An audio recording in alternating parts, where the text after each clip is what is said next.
आज बात उस आर्किटेक्चर की होगी जो देशों को कंट्रोल करता है, लेकिन पर्दे के पीछे से। देखिए, ये विश्लेषण हेडलाइंस का नहीं है, ये उन अदृश्य धागों का है जो तय करते हैं कि असल में कौन जीतता है और कौन हारता है। तो शुरुआत करते हैं संप्रभुता की किताबी परिभाषा से। इसे एक सेटल्ड कॉन्सेप्ट की तरह पेश किया जाता है, यानी एक देश का अपने इलाके पर पूरा अधिकार, और इसी को इंटरनेशनल सिस्टम का आधार माना जाता है। लेकिन ये परिभाषा असल में एक भ्रम है।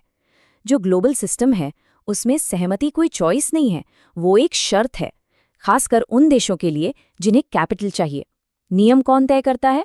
अंतर्राष्ट्रीय वित्तीय संस्थान, और विकासशील देशों को वो नियम मानने ही पड़ते हैं। तो यहाँ कोई विकल्प नहीं है, सिर्फ निर्भरता है।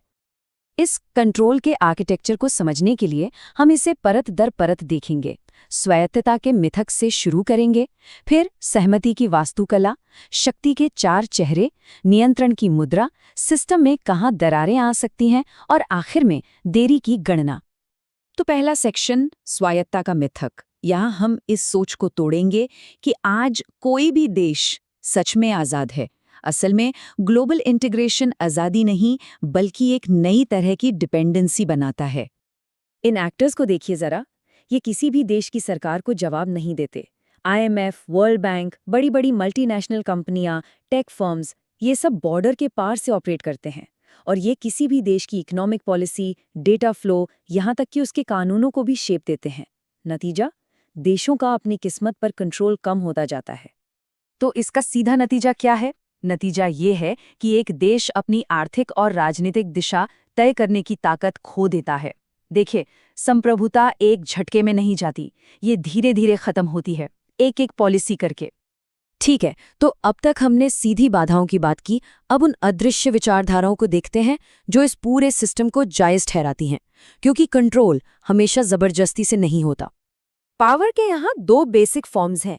एक है हार्ड पावर, जो दबाव पर चलती है, जैसे मिलिट्री फोर्स या इकोनॉमिक सैंक्शंस, और दूसरी है सॉफ्ट पावर, जो आकर्षण पर चलती है, कल्चरल वैल्यूज, पॉलिटिकल आइडियल्स। तो इससे ये साफ है कि कंट्रोल बिना जोर जबरदस्ती के भी हासिल किया जा सकता है। और यहीं से हम एक और गहरे कॉन्सेप्ट्स पर आते हैं, हेजेमोनी। ये वो स्थिति है जहां सहमति विचारधारा से बनती है, मतलब जो डोमिनेंट पावर है वो अपने वैल्यूज और अपने हितों को इतना नॉर्मल बना देती है कि बाकी सब उसे कॉमन सेंस मान लेते हैं, और जब ऐसा होता है तो फिर जबरदस्ती की जरूरत ही नहीं पड़ती। अब पावर को और भी बारीक लेवल पर समझते हैं। ये मॉडल दिखाता है कि कंट्रोल सिर्फ ऑर्डर देने तक सीमित नहीं है। असली कंट्रोल तो नियम बनाने और यहाँ तक कि हमारी सोच को शेप देने में है। ये फ्रेमवर्क बहुत ज़रूरी है। ये बताता है कि पावर सिर्फ डायरेक्ट कंट्रोल नहीं है, ये नियम तय करने, स्ट्रक्चर बनाने और पहचान गढ़ने के बारे में भी है। देखिए, अनिवार्य शक्ति तो सीधी है, जैसे सैंक्शंस लगा देना, लेकिन संस्थागत शक्ति नियमों के जरिए इनडायरेक्टली काम करती है। फिर आती है संरचनात्मक शक्ति। ये तय करती है कि ग्लोबल सिस्टम में आपकी पोजीशन के हिसाब से आप क्या कर सकते हैं और क्या नहीं। और सबसे गहरी है उत्पादक शक्ति, जो ये तय करती है कि क्या नॉर्मल है और क्या नहीं। चलिए अब इस ग्लोबल सिस्टम के मेन इंजन पर आते हैं, यानी कैपिटल का फ्लो और एक अकेली करेंसी का दबदबा। अब पैसे के रास्ते पर चलते हैं। ये आंकड़ा अपने आप में पूरी कहानी कहता है। दुनिया का करीब 60% foreign exchange reserve US dollar में है, और ये कोई इत्तेफाक नहीं है, ये आज के फाइनेंशियल आर्किटेक्चर की बुनियाद है।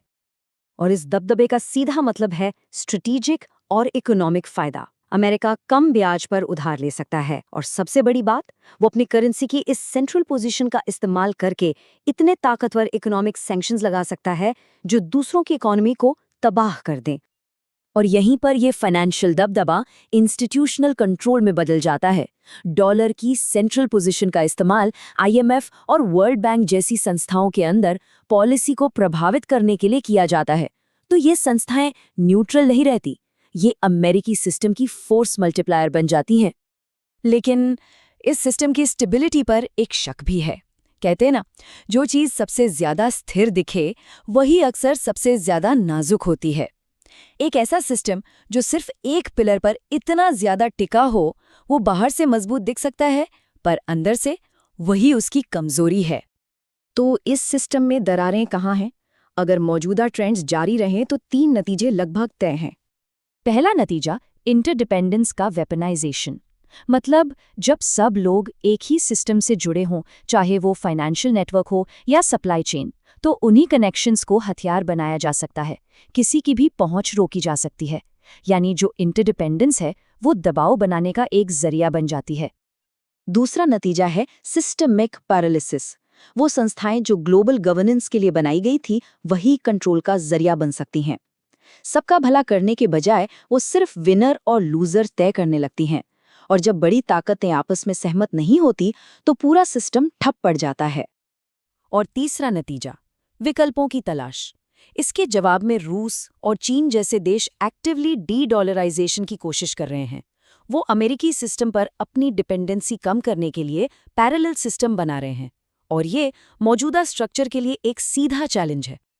और अब हम आखिर में किसी समाधान की बात नहीं करेंगे, बल्कि इस सिस्टम में जो रिस्क छिपा है उसका एक फाइनल एनालिसिस करेंगे। तो अंतिम बात यह है, सबसे असरदार कंट्रोल वो होता है जिस पर कभी सवाल ही नहीं उठता। जब तक नियम नॉर्मल लगते हैं तब तक सिस्टम सेफ रहता है।